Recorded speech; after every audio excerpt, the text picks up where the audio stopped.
আসসালামু আলাইকুম সুপ্রিয় বন্ধুরা, জানিয়ে দিব মুক্তিযুদ্ধ ভিত্তিক গুরুত্বপূর্ণ খবর রয়েছে। অধ্যাদেশ জারি, বীর মুক্তিযোদ্ধার সংজ্ঞায় বদল, সহযোগী মুক্তিযোদ্ধা 5 শ্রেণীর বিস্তারিত জানিয়ে দিচ্ছি এ বিষয়ে। তার আগে সুপ্রিয় বন্ধুরা, আপনারা আমাদের আইটিটিভি নিউজ বিডি ইউটিউব চ্যানেলটি সাবস্ক্রাইব করবেন এবং বেল বাটনে ক্লিক করে রাখবেন। শুরুতেই 3 বছর আগের আইনের 10টি ধারায় বেশ কিছু সংশোধন এনে অধ্যাদেশ জারি করা হয়েছে। বীর মুক্তিযোদ্ধার নতুন সংজ্ঞা দিয়ে 3 বছর আগের করা জাতীয় মুক্তিযোদ্ধা কাউন্সিল আইন সংশোধন করে অধ্যাদেশ জারি করেছে অন্তর্বর্তী সরকার। মঙ্গলবার রাতে জারি করা এ অধ্যাদেশে বীর মুক্তিযোদ্ধার সহযোগীর সংজ্ঞা নির্ধারণ করা হয়েছে। দেওয়া হয়েছে মুক্তিযুদ্ধ সহ আরও কিছু বিষয়ে নতুন সংজ্ঞা। নতুন সংজ্ঞার পাশাপাশি আগের আইনের 10টি ধারায় বেশ কিছু সংশোধন এনে এ অধ্যাদেশ জারি করেছে আইন, বিচার ও সংসদ বিষয়ক মন্ত্রণালয়। আগের আইনের প্রস্তাবনার যে অংশে জাতির পিতা বঙ্গবন্ধু শেখ মুজিবুর রহমানের নাম ছিল, সে সকল শব্দ বাদ দেওয়া হয়েছে অধ্যাদেশে। এর আগে গত 15 মে উপদেষ্টা পরিষদের বৈঠকে জাতীয় মুক্তিযোদ্ধা কাউন্সিল সংশোধন অধ্যাদেশ 2025-এর খসড়া নীতিগত ও চূড়ান্ত অনুমোদন দেওয়া হয়।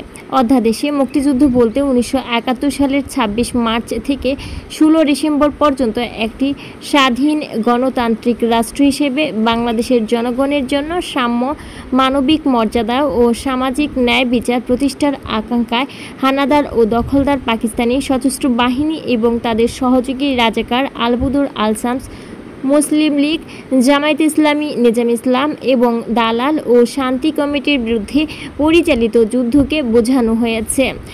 অধ্যাদেশে নতুন সংজ্ঞায় বীর মুক্তিযোদ্ধা হলেন যাহারা 1971 সালের 26 মার্চ থেকে 16 ডিসেম্বর পর্যন্ত দেশের অভ্যন্তরে গ্রামে গঞ্জে যুদ্ধের প্রস্তুতি ও অভ্যন্তরীণ প্রশিক্ষণ নিয়েছেন এবং যে সকল ব্যক্তি মুক্তিযুদ্ধে অংশগ্রহণের লক্ষ্যে বাংলাদেশের সীমানা অতিক্রম করে ভারতের বিভিন্ন প্রশিক্ষণ ক্যাম্পে তাদের নাম অন্তর্ভুক্ত করেছেন এবং বাংলাদেশের মহান স্বাধীনতা অর্জনের লক্ষ্যে পাকিস্তানের বিরুদ্ধে যুদ্ধে লিপ্ত হয়ে হানাদার ও দখলদার পাকিস্তানি সশস্ত্র বাহিনী এবং তাদের এদেশীয় সহযোগী রাজাকার আলবদর আল-শামস, তৎকালীন মুসলিম লীগ, জামায়াতে ইসলামী, নিজামে ইসলাম এবং দালাল ও শান্তি কমিটির বিরুদ্ধে মুক্তিযুদ্ধে সক্রিয় অংশগ্রহণ করেছেন।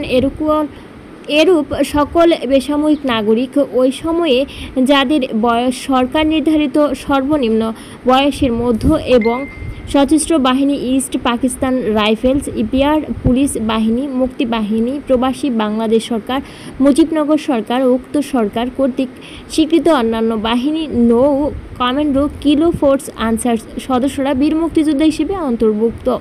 পাশাপাশি মুক্তিযুদ্ধকালে আহত বীর মুক্তিযোদ্ধাদের চিকিৎসা সেবা প্রদানকারী ফিল্ড হাসপাতালের সব চিকিৎসক, নার্স ও চিকিৎসা সহকারী সহ হবেন বীর মুক্তিযোদ্ধা। অধ্যাদেশে মুক্তিযুদ্ধের সহযোগীর সংজ্ঞায় যারা সরাসরি যুদ্ধে অংশ নেননি তাদের 5 ক্যাটাগরি করা হয়েছে। সহযোগী সংজ্ঞায় নির্ধারিত 5 ক্যাটাগরি: যে সকল বাংলাদেশি পেশাজীবী মুক্তিযুদ্ধের সময় দেশে অবস্থানকালে মুক্তিযুদ্ধের পক্ষে বিশেষ অবদান রেখেছিলেন এবং যে সব বাংলাদেশি নাগরিক বিশ্ব জনমত গঠনে সক্রিয় ভূমিকা পালন করেছিলেন।